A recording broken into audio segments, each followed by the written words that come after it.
This is the Hidden Killers podcast with Tony Brueski, featuring former FBI Special Agent and Chief of the Counterintelligence Behavioral Analysis Program, Dreeke.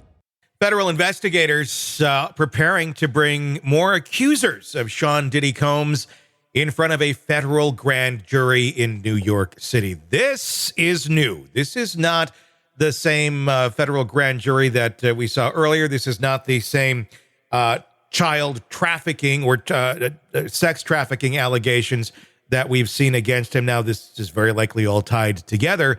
These are new people that are going to be called in to testify. These are people that have put other civil cases against Diddy. These are also people we've learned that have been seen in the videos, the security footage, I guess we put in quotes because I don't think Diddy was necessarily using it for security, around his home that federal investigators have also seized. Joining me to discuss, Dreeke, retired FBI Special Agent, Chief of the Counterintelligence Behavioral Analysis Program. Okay, new federal grand jury. That's not necessarily an easy one to conjure up unless there's some serious things they're looking into here. Where do you think this is going, and how close are the walls to squishing Diddy at this point? This is going deep and vast is what this is. This is not going to be one of those things that's a mile wide and an inch deep. I think it's going to be 3 miles wide and 5 miles deep. Mm-hmm.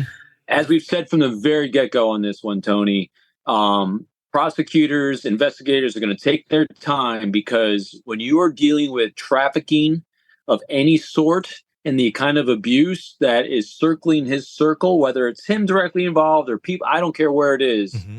There's a lot of tendrils to this. And I think we're starting to see those tendrils materialize. What it's looking like is they're taking probably some of the more super hard, credible evidence, individuals that were firsthand, testimonies of all these things, as well as probably physical evidence as well that they can garner, so they can start laying down the framework of where it's going to begin. Because I would start hypothesizing that we're going to start seeing arrests kind of coming up soon. Yeah, I would imagine, considering that they've convened that grand jury.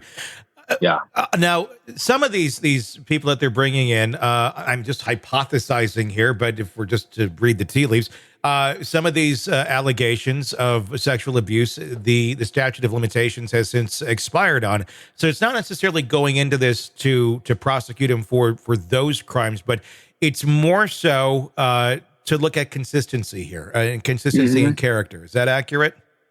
I think so. We're going to, as we've said numerous times, we're going to be establishing that pattern of behavior, the life arc of not just Diddy, but all in this circle, and how they've become complacent to really abhorrent behavior. Mm-hmm. And I think that's what they're going to go after first. And because as one thread gets unraveled, what it starts doing is it starts empowering other victims to come forward, because a lot of times reasons why we don't get more victims coming forward, especially the more recent victims, is fear. Yeah. Fear is our greatest motivator. If we don't feel safe in an action that we're going to take, we're not going to take it. Mm-hmm. And so part of this strategy, I would hypothesize, is that they're trying to inspire other more recent victims to come forward, to let them know that, one, you're not alone. Yeah, because you are.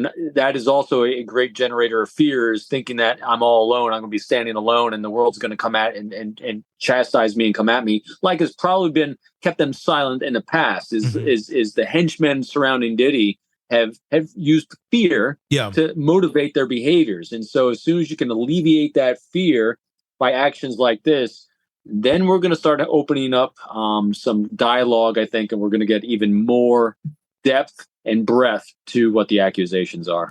Since November, he's been named in 8 civil suits, 7 directly accusing him of sexual assault. And that's the thing. How many more people are there? And one would have to guess there's a lot of pressure on people not to talk from his camp. God knows what the threats may have been, destroying a career, killing someone, who knows? I mean, I'm just speculating right there. But it's that power that seemed to have been able to keep him so bulletproof over all of these years.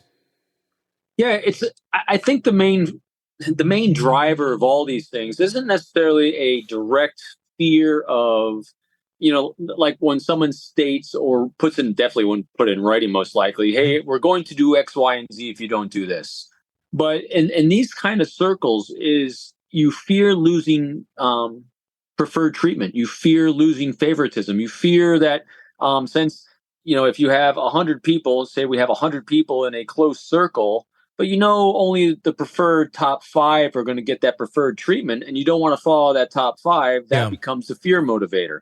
And so those behaviors get established by Diddy and his circles, past patterns of key behaviors that others in that circle that are trying to get in are reading the tea leaves, as you just said.